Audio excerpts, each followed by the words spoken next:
Teachers, principal Sahib और मेरे हमनमा साथियों, अस्सलाम वालेकुम। आज मुझे जिस अनवान पर बातचीत करने का मौका मिला है वो है वक्त की पाबंदी।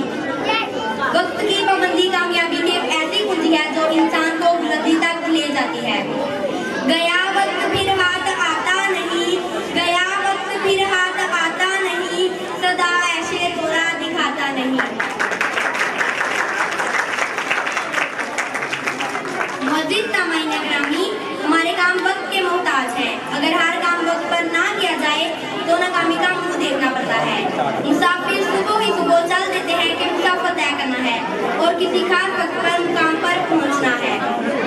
इसी तरह अल्लाह ताला ने सूरज, चांद, सितारों और मौसम को वक्त का पाबंद किया है।